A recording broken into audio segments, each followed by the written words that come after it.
Nós vamos abrir o texto bíblico, o qual acredito que os irmãos já sabem, Mateus capítulo de número 7. Dando início a um novo capítulo na série de sermões no Evangelho de Mateus. Nós vamos ler do versículo 1 ao versículo de número 6.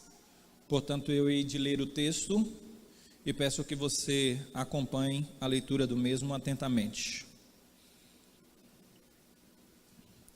Evangelho de Mateus, capítulo de número 7, do versículo 1 ao versículo de número 6. Diz assim o texto: Não julgueis para que não sejais julgados, pois com o critério com que julgardes, sereis julgados.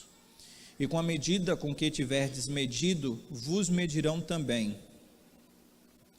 Porque vês tu o argueiro no olho de teu irmão, porém não reparas na trave que está no teu próprio? Ou como dirás a teu irmão: deixa-me tirar o argueiro do teu olho, quando tens a trave no teu? Hipócrita, tira primeiro a trave do teu olho, e então verás claramente para tirar o argueiro do olho de teu irmão. Não deis aos cães o que é santo, nem lanceis ante os porcos as vossas pérolas, para que não as pisem com os pés, e voltando-se vos dilacerem. Existe uma ilustração muito famosa, que você talvez já tenha ouvido, mas que se encaixa de uma forma magnífica aqui no contexto do ensinamento do Senhor e na minha prédica. É a ilustração de uma vizinha que teve o privilégio de ter uma vizinha recém-casada. Um casal recém-casado chegou para ser vizinho desta moça, dessa senhora. E então, depois de uma conversa preliminar, sabendo que ela era recém-casada, observava da janela o funcionamento da casa da outra. E então ela percebeu que as roupas não estavam bem adequadas segundo o parâmetro dela, as roupas que a vizinha lavava. E ela chamou o marido e disse o seguinte: olha, coitada da nossa vizinha, ela é recém-casada, ela ainda não sabe lavar bem as roupas. Se eu tivesse mais liberdade e intimidade, eu ia lá para ensiná-la. E assim aconteceu sucessivamente. A cada uma semana, mais ou menos, ela observava, chamava o marido e dizia: ela ainda não aprendeu a lavar as roupas, olha como é que está um pouco suja as roupas. E assim foi passando o tempo por quase 2 meses, e a vizinha, que notava pela janela o que estava acontecendo, chamava sempre o marido e fazia referência a tal fato. Chegou um determinado dia em que ela gritou o marido: amor, venha cá. E o marido, assustado: o que foi? A nossa vizinha aprendeu a lavar as roupas. Será que foi a outra vizinha que ensinou para ela? Porque eu não ensinei nada. O que será que aconteceu? E o marido disse: não, o que aconteceu é que eu acordei um pouco mais cedo e lavei as nossas janelas. Essa ilustração, ela se encaixa no nosso texto de acordo com o contexto, porque nós observamos a vida dos outros e julgamos que os outros estão cometendo um erro, quando na verdade nós cometemos falhas no particular do juízo temerário, e então achamos que somos melhores, quando na verdade nós estamos em uma situação degradante, triste, e que nos coloca em condenação quando nós nos colocamos como juízes de outros. O texto que nós lemos, de acordo com a perspectiva de alguns, pode estar meio que fora de contexto, porque alguns dizem: como esse capítulo 7 pode se relacionar com os capítulos anteriores, por exemplo? Qual a relação do juízo temerário com o que foi ensinado pelo Senhor Jesus até aqui, no Sermão do Monte? E alguns até questionam o fato de que esse texto talvez pudesse estar inserido numa situação e num contexto um pouco inadequado. Mas eu considero totalmente adequado e perfeito. o Senhor Jesus, ele narrou tudo o que nós estamos estudando, e a conexão é belíssima dentro do seguinte prisma. Imagine o Senhor falando no capítulo 5, dizendo para os seus ouvintes que a justiça deles deveria exceder em muito a justiça dos escribas e dos fariseus, porque caso não acontecesse isso, jamais eles entrariam no reino de Deus. Imagine o Senhor Jesus dizendo que eles deveriam ser perfeitos, como perfeito é o nosso Pai Celeste. Imagine o Senhor Jesus dizendo que aquele que olha para uma mulher com um pensamento impuro já adulterou com ela. Aquele que jura falsamente está em desacordo com as Escrituras, mas aquele que também acaba dizendo sim, quando na verdade tem a intenção de dizer não e não cumpre o que falou, esse também está em desacordo com as Sagradas Escrituras. Imagine Jesus condenando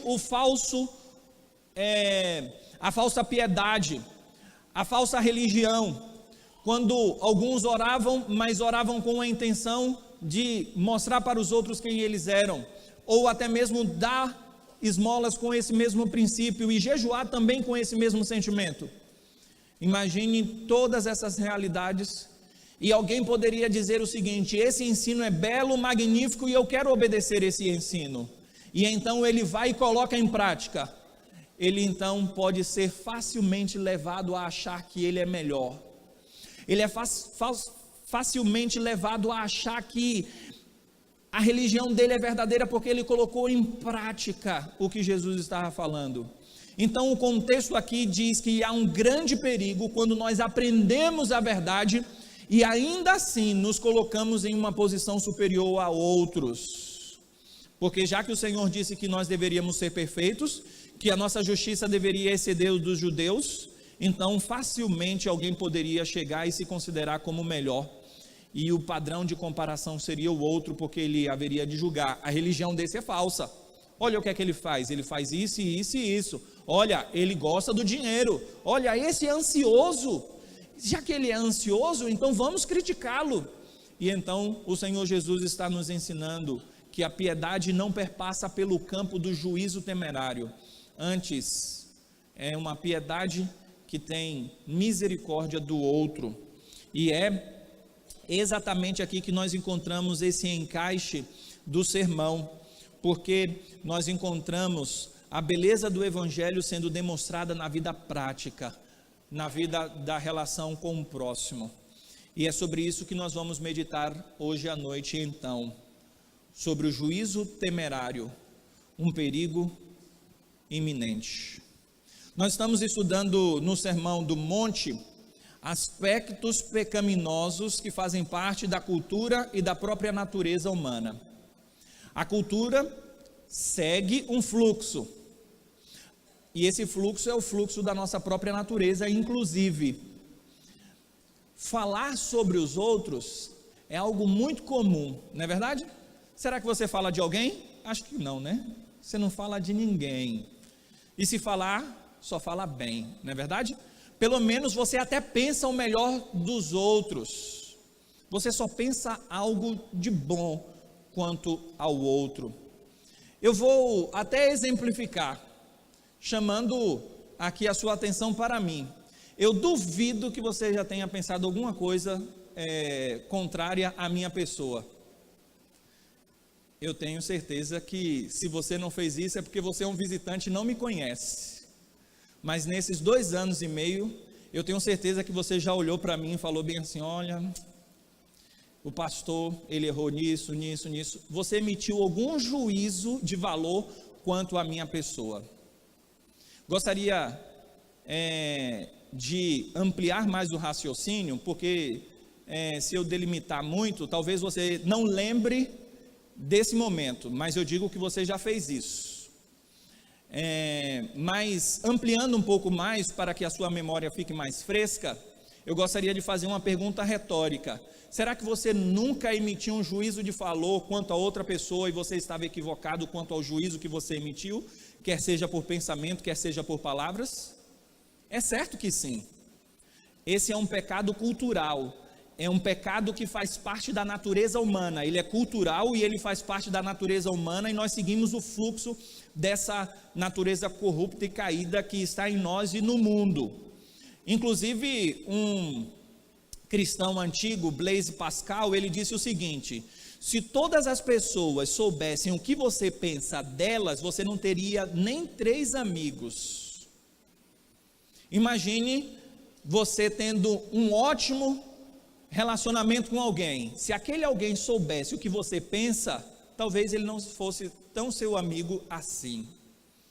É a ideia de que nós, infelizmente, levantamos sempre na nossa mente e no nosso coração juízos de valores quanto às pessoas que nos cercam.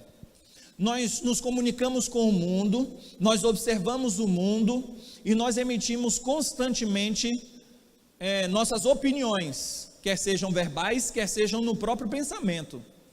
E isso já mostra que nós devemos tomar muito cuidado com o que nós pensamos quanto ao outro, porque se nós pensarmos erroneamente, mesmo que a gente não venha colocar para fora o pensamento errôneo, mas ainda assim se configura um pecado diante de Deus. Agora, lógico que ele se avoluma muito mais quando nós passamos um juízo para frente, emitindo a nossa opinião. Vejamos o que o Senhor Jesus está nos ensinando aqui, quando ele proíbe esse tipo de julgamento. Mas antes, eu gostaria de observar 2 aspectos do que não é o que Jesus está condenando, o que não é um juízo temerário. Alguém pode, e infelizmente nós temos visto muito esse erro na nossa cultura evangélica, uma pessoa não pode partir do pressuposto que Jesus está fazendo uma proibição total de emissão de juízos. Alguém pode falar bem assim: não, o Senhor proibiu qualquer tipo de juízo. Infelizmente, um erro perpassa pelo uso desse texto como uma forma de liberdade para pecar. A pessoa faz algo de errado e diz o seguinte: você não pode me julgar não, porque está escrito, não julgueis. Então as pessoas usam o texto com um propósito licencioso. Eu quero pecar e não quero que ninguém me incomode. Então, se alguém falar que eu estou errado, eu uso logo esse texto, não julgueis. Uma outra perspectiva, é uma perspectiva, inclusive, de um escritor russo famoso, Leon Tolstói, que dizia que, com base nesse texto, não poderia nem mesmo existir cortes judiciais. Por quê? Porque como é que alguém pode julgar a causa de outro, se o próprio Senhor Jesus diz, de maneira alguma deve-se julgar? Então, ele, partindo desse pressuposto de que aqui havia uma proibição absoluta, ninguém poderia emitir juízo de forma alguma sobre a vida de outros. Mas essa forma de pensar é uma forma de pensar errônea, até mesmo com base nas Escrituras e com base no próprio contexto. Porque o versículo 6, que eu vou falar um pouco mais à frente, já mostra uma emissão de juízo. Se você der uma olhadinha, o versículo 6 diz o seguinte: não deis aos cães o que é santo, nem lanceis ante os porcos as vossas pérolas. Então Jesus está usando uma figura de linguagem, dizendo que existem pessoas que são consideradas como cães, como porcos, e que nós devemos então observar, fazer um discernimento de quem são essas pessoas e não dar o que é santo, nem muito menos lançar pérolas a estes. E se você observar no versículo 15, ainda do capítulo 7, Jesus está dizendo: acautelai-vos dos falsos profetas, que vos apresentam disfarçados em ovelhas, mas por dentro são lobos roubadores. Então, como é que eu vou julgar quem é falso profeta e quem não é falso profeta, se de alguma forma eu não emiti um juízo de valor? Então, o que o Senhor Jesus está falando aqui, dentro da perspectiva de que nós não devemos julgar, porque se assim nós fizermos, nós seremos julgados. É o que nós encontramos exatamente no Evangelho de João, no capítulo 7, versículo 24.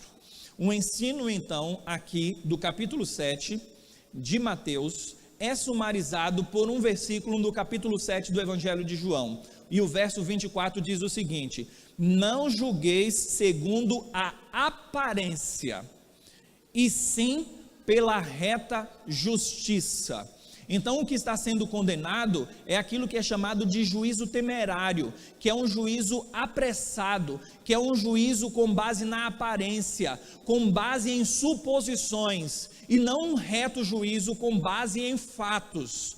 Então, o que está sendo condenado pelo Senhor Jesus aqui é aquela perspectiva pecaminosa de julgar de forma descuidada, apontando o dedo para o outro, apontando o erro do outro, sendo que a própria pessoa é pecaminosa, sendo que não há nenhum aspecto de misericórdia, não há um discernimento espiritual dos fatos, e na verdade a intenção é massacrar o outro.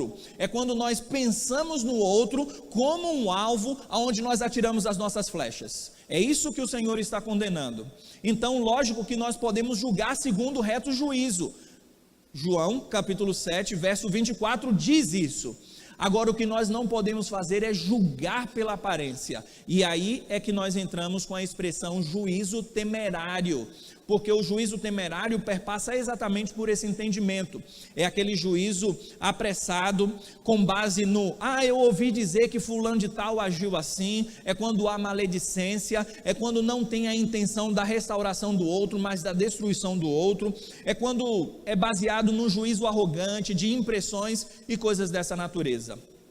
E é mais ou menos como diz o nosso ditado popular: não julgue o livro pelo quê? Pela capa.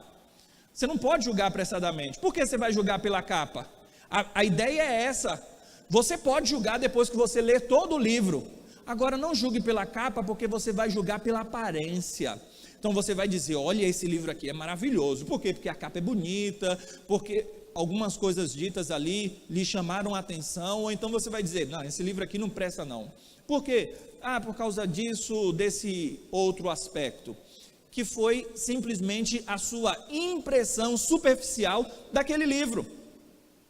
Agora, nós precisamos entender que não há problema nenhum em você ler o livro e depois discordar.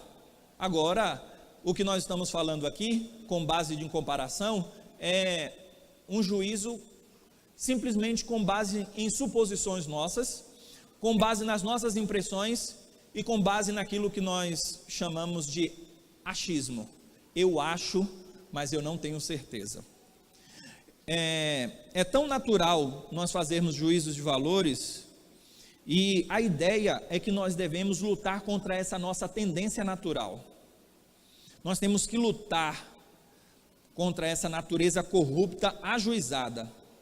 Quando nós olhamos para o mundo, nós já conseguimos identificar algumas coisas nesse mundo, e nós já colocamos algumas situações quanto a esse particular. Mas nós precisamos entender que nós temos uma incapacidade inata de julgarmos corretamente. Nós não conseguimos julgar corretamente. E eu vou exemplificar aqui, dando algumas razões porque nós não conseguimos emitir um juízo adequado.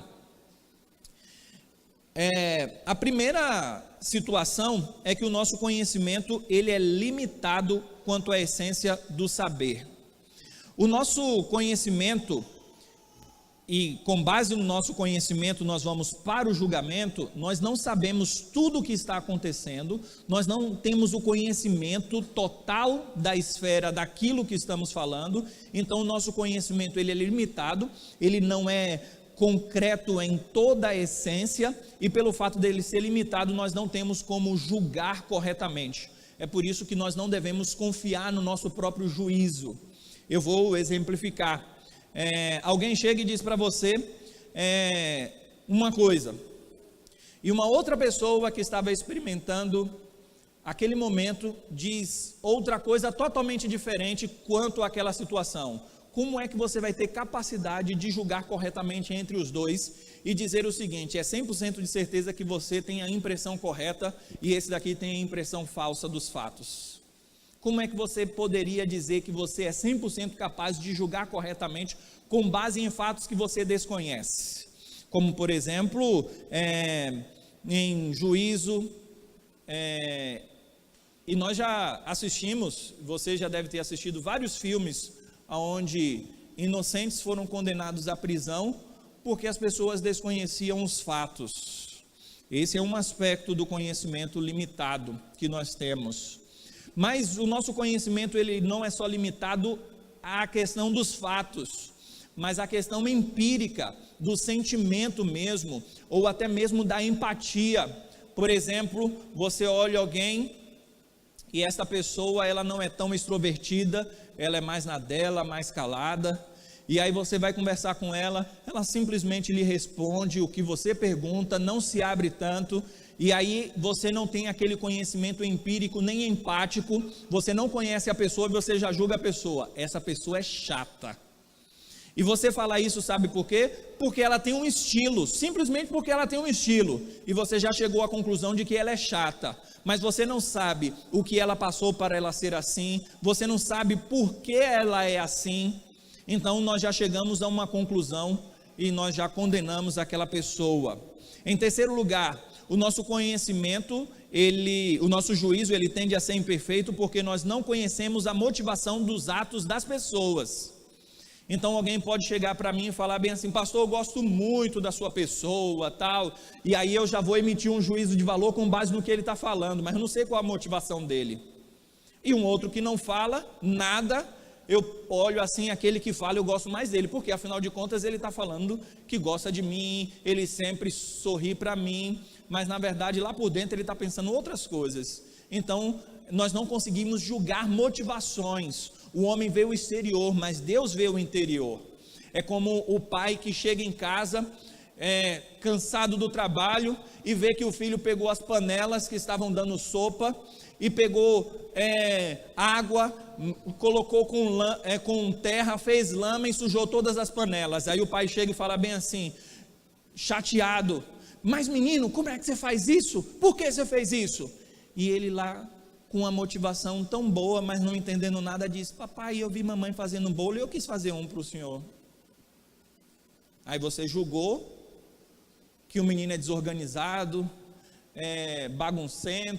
bagunceiro e tudo mais, e nós não entendemos as motivações e nós julgamos apressadamente, e nós julgamos com base no que nós vemos, mas nós não julgamos com base nas motivações. Por isso é que o nosso juízo, ele sempre será imperfeito também. E em último lugar, e esse é o pior de todos, é porque todo o nosso juízo, quando é errôneo nesse particular de um juízo temerário, é porque ele é pecaminoso. Alguém chega e faz alguma coisa que você não gostou, você ficou chateado com aquela pessoa.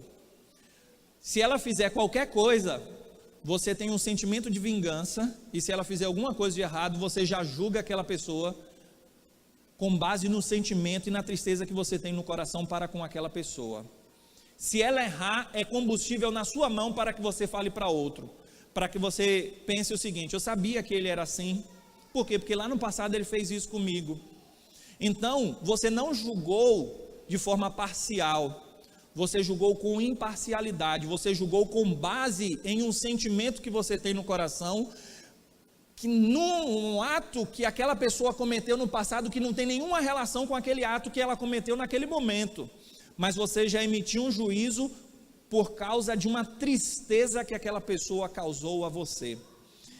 Portanto, o nosso conhecimento e o nosso juízo sempre será frágil, limitado, imperfeito e pecaminoso. Você já reparou como esse pecado é contagiante? Se eu sentar perto de você e falar bem assim: olha, você já viu a irmã fulana de tal da igreja, como ela faz isso? Dificilmente, no grupo, todo mundo vai ficar calado e vai acabar com o assunto. A pessoa vai chegar e falar: não é que é verdade? Um dia eu vi ela fazendo isso mesmo. Aí o negócio vai contagiando. Um vai falando mal, o outro vai falando, o outro vai falando. Impressionante como emitir juízo sobre a vida do outro é contagiante. Você não estava nem pensando em falar mal da pessoa, mas só foi alguém falar mal, aí você já lembrou de alguma coisa que ela faz de errado para que você comece a falar mal dela. Eu lembro quando eu era seminarista lá em Belo Horizonte, que eu estava conduzindo um grupo familiar na casa de alguns irmãos, um pequeno grupo, e um rapaz da igreja, depois quando terminou, ele me confidenciou sobre um pastor no interior de Minas, em Governador Valadares. Eu conheço esse pastor, e ele disse o seguinte, que quando esse pastor estava no convívio de outras pessoas, e o interessante é que o pastor sofre quanto a isso, né, porque há um problema na igreja, e é um problema normalmente relacionado com outro irmão, aí vai falar para o pastor, né, e aí ele disse, esse irmão falou em público, e eu estava presente, que quando esse referido pastor, é o Adão Carlos, estava conversando com outros irmãos, e algum irmão começava a falar mal da outra pessoa, ele poderia estar sorrindo, ele poderia estar fazendo o que fosse. Na hora que alguém falava mal do outro irmão, ele fechava a cara e não emitia juízo de valor algum, não falava mais nada sobre aquela situação. Era como se ele estivesse pondo um ponto naquele assunto e encerrando o assunto, não emitindo nada, nenhuma nota quanto à colocação daquele outro irmão quando estava falando mal de outro. Quiçá que alguém pudesse falar isso de mim, quiçá que alguém pudesse falar isso de você. Olha, toda hora que eu vou falar mal de fulano de tal, para a pessoa X, ela se cala na hora, ela não dá avanço naquela conversa. Eu percebo que ela muda instantaneamente, porque ela não gosta de fofoca, nem muito menos que se fale de outras pessoas, emitindo juízo sobre essas pessoas. O que Jesus está condenando aqui é exatamente um espírito crítico, é exatamente aquela pessoa que gosta de criticar outras, é a prontidão em questionar e de colocar os problemas, até mesmo nas pequenas coisas. Olha, fulano de tal, ele faz isso, faz isso, faz isso, faz aquilo. É o hábito de fazer julgamentos duros e precipitados. É a disposição de olhar a fraqueza do outro.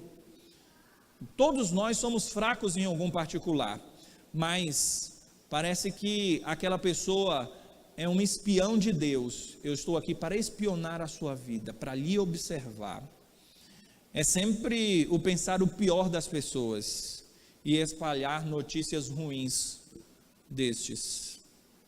Ainda que todos nós erremos nesse particular, meus amados irmãos, não há um justo, um sequer. Nesse ponto nós já pecamos, e infelizmente pecamos muito, mesmo que não seja falando, mas pelo menos pensando.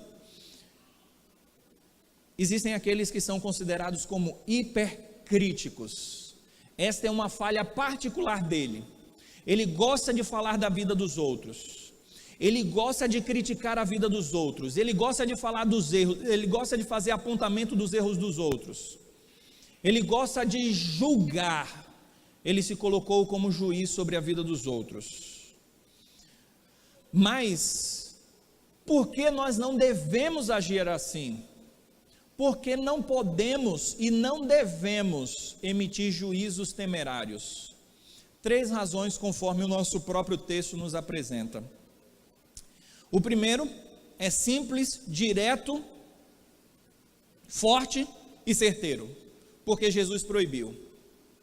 Se Jesus proibiu, ponto final. Sabe aquela questão? Pai, mas por quê? Porque eu disse. Você já deve ter ouvido isso do seu pai. Ou então você como pai já deve ter falado isso. No seu caso você pode até estar errado, mas no caso de Deus ele nunca erra. No caso de Jesus ele nunca erra. Se ele disse, é porque ele disse. Isso já é ponto pacífico no meu entendimento de que eu devo obedecer. Já é suficiente para que eu possa ouvir a voz de Deus e obedecer. O segundo, o versículo 1 diz: não julgueis para que não sejais julgados. Esse é o primeiro ponto, Jesus disse. O segundo é porque à medida com qual eu julgo o outro, eu também receberei o julgamento. Verso de número 2: pois com o critério com que julgardes sereis julgados, e com a medida com que tiverdes medido, vos medirão também. É a ideia do próprio Sermão do Monte. quando o Senhor Jesus disse: bem-aventurado os misericordiosos. Por quê? Porque alcançarão misericórdia. Se você tem uma medida de juízo, é porque você, e de julgamento precipitado, indecoroso e pecaminoso, é porque você está assim. Então, com base naquilo que você fala, deseja para o outro e emite juízo sobre o outro, é com base nessa mesma medida que você vai ser julgado. Então, se você for misericordioso para com a vida do outro, você também vai receber misericórdia. Ao passo que, quando você não perdoa, o contexto do Sermão do Monte, nós encontramos isso. Se nós não perdoarmos os outros, o Senhor também não nos perdoará. É sempre na mesma medida. Então, eu preciso entender que eu serei condenado exatamente no pecado pelo qual eu cometo, na mesma proporção e na mesma medida. Então, isso também deveria ser uma razão para que eu pudesse atentar para o não descumprimento dessa ordem do Senhor. Mas, em terceiro aspecto, uma terceira razão, é porque a atitude ela é errada em si mesma. Olha os termos que mostram o erro e que configuram o erro, o pecado do juízo temerário, com base na própria figura e ilustração que o Senhor usa. E ele já configura todo o erro, mostrando aqui essa figura de linguagem. Como você pode olhar para o argueiro que está no olho do seu irmão, se você tem uma trave no seu olho? O que Jesus está falando é que a situação em si, ela já é errada, ela já está equivocada. O grande problema que o Senhor está condenando aqui, é aquele problema de que eu me considero como melhor, e é por isso que eu julgo o outro, mas o fato do orgulho estar no meu coração, e eu já julgo o outro, de uma maneira pecaminosa e destrutiva, é porque o meu coração é pecaminoso, e tem uma intenção destrutiva. Então, no final das contas, o erro do outro, pode até ser um erro do outro, mas o meu erro é muito mais crasso e muito mais grosseiro, porque a minha intenção é de ver a destruição do outro, e de simplesmente falar mal do outro, quando na verdade eu deveria pensar em ajudá-lo naquela situação. Trocando 6 por meia dúzia, aquele que tem uma intenção maligna no coração, e propala e emite juízos do outro, na verdade ele observa um defeito no outro, por menor que seja, para que ele escancare o coração pecaminoso dele e coloque para fora exatamente quem ele é. O que Jesus está falando aqui é exatamente isso. A trave que está no seu olho. A trave é a ideia de uma viga de madeira, e o argueiro é como se fosse uma lasca dessa viga. Então, eu observo uma falha pequena no outro, mas na verdade, quando eu estou emitindo um juízo de valor, de forma temerária, eu estou errando, e o meu erro é grosseiro, pecaminoso e destrutivo. Nós não devemos procurar falha no outro, sendo que você tem falhas em você mesmo. A ideia é que você deve procurar as suas falhas. Você já reparou quando existe um sermão que é pregado, a gente sempre pensa assim: poxa, se fulano de tal tivesse aqui na igreja, ia ser uma bênção para ele. Talvez você tenha até pensado nesse sermão específico sobre isso. Essa mensagem é para o meu esposo, para minha esposa. Ah, fulano de tal, olha, fala, Yahvé, fala. Mas é falar para o outro, não é falar para mim. Pense, Deus está falando comigo, porque eu preciso da graça e da misericórdia do Senhor.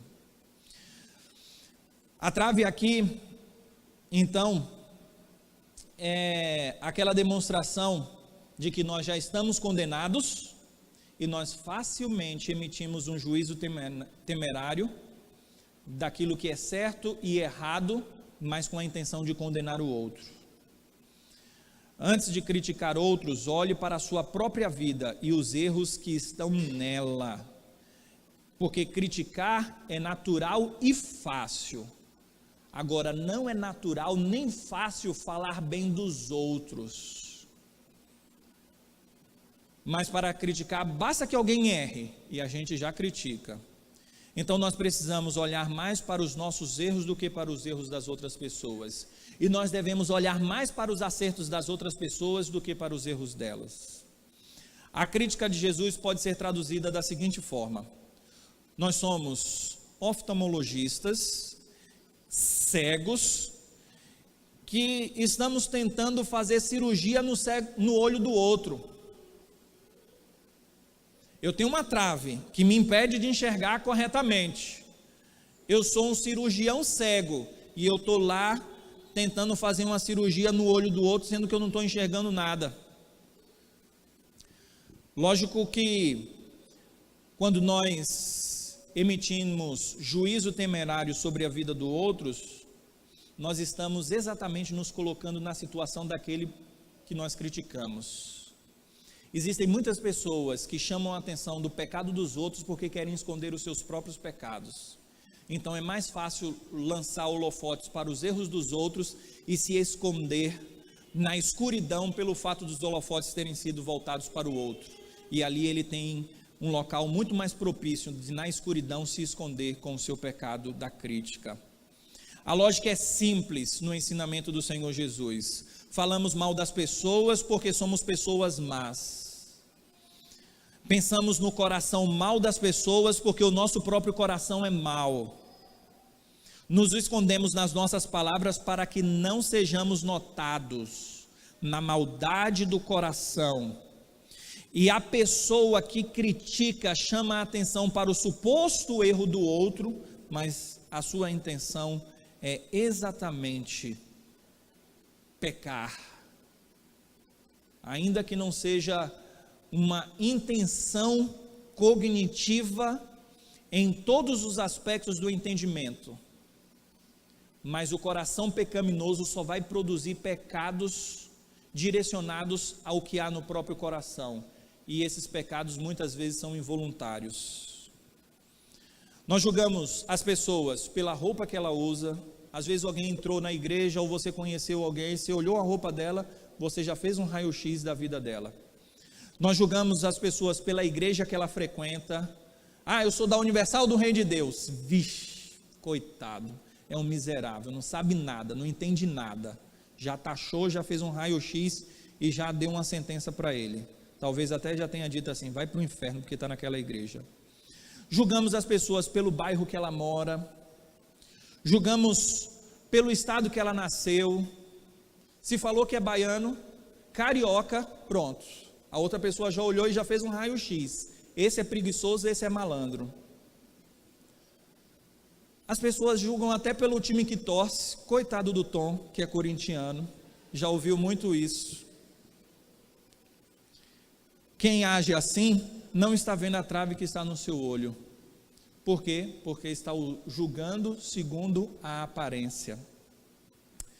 A Universidade de Wake Forest, nos Estados Unidos, fez vários estudos que comprovaram que as pessoas que mais criticam e mais julgam as outras, e fazem isso em demasia, elas são mais infelizes.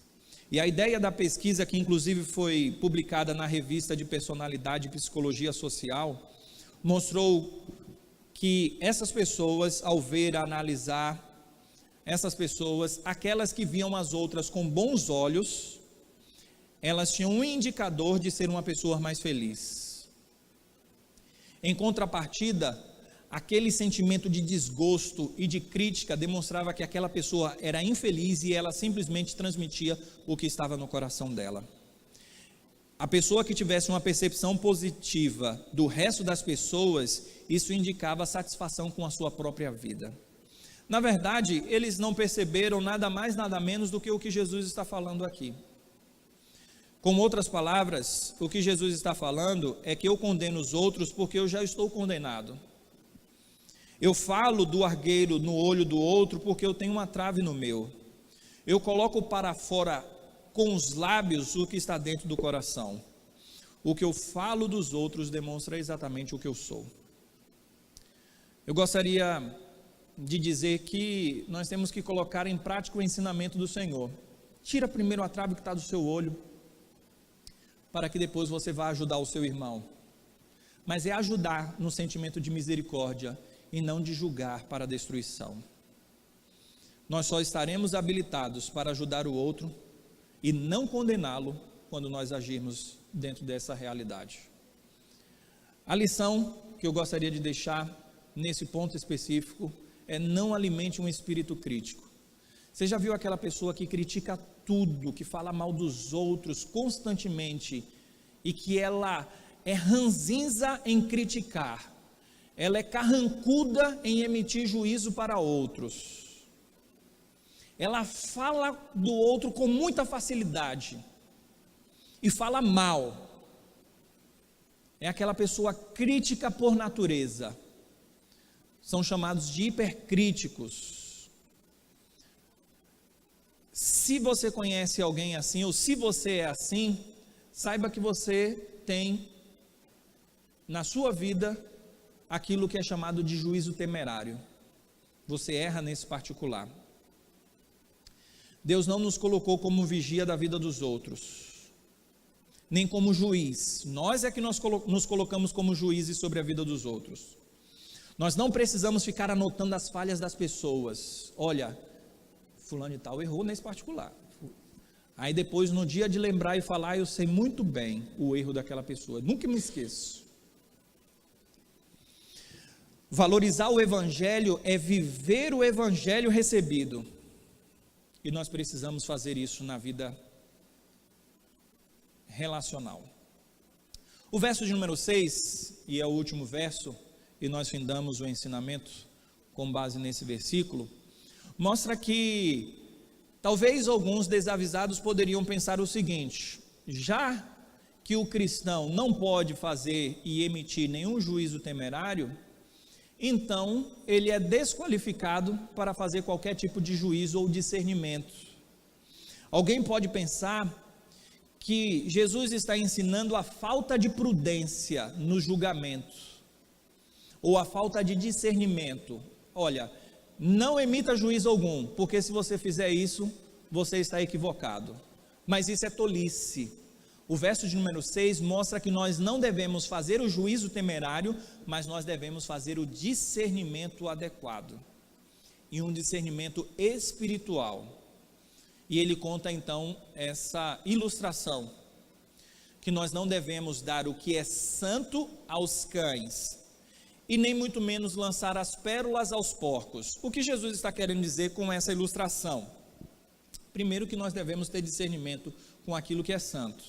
O evangelho é santo, o que nós temos é pérola, é precioso, e nós precisamos fazer o discernimento daqueles que são cães e daqueles que são porcos. São figuras de linguagem para se referir a um aspecto específico da comparação. A ideia é a seguinte: o que é que porco gosta?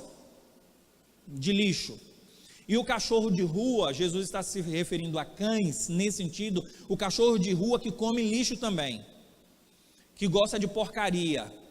E você tem alguma coisa que é preciosa, que é magnífica, que é no aspecto de santo puro, e então nós pegamos o que é precioso e nós damos para os cães e para os porcos, quando nós não fazemos nem discernimento do que nós temos, nem discernimento para aqueles que nós estamos dando o evangelho. Então a ideia é a seguinte: entenda, tenha um discernimento que o evangelho é precioso demais, então não dê o que é precioso para cães e nem para porcos. E para que vocês possam entender a figura de linguagem de uma forma muito mais ampla, Jesus diz o seguinte: se você pega uma pérola e dá para o porco, ele vai achar que é uma bolota de comida, ervilha ou qualquer outro tipo de comida. Aí ele vai colocar na boca, morder, mas é duro. Aí o que é que o texto diz?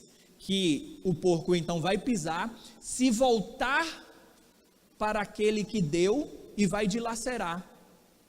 Por quê? Porque o porco não discerne bem o que está sendo dado para ele, não tem valor para ele, então ele se revolta e se volta para aquele que lançou as pérolas. Então Jesus diz: não faça isso, não dê o que é santo para os cães, nem lance a pérola do evangelho para os porcos. A ideia aqui é mais ou menos a seguinte: você vai pregar o evangelho para alguém da sua família, dentro de uma aplicabilidade. Você vai falar do evangelho para alguém, e alguém é um escarnecedor, xinga o evangelho, maltrata você, fala mal de você, fala mal de Jesus, e você fica insistindo. Olha, saiba que o evangelho tem valor.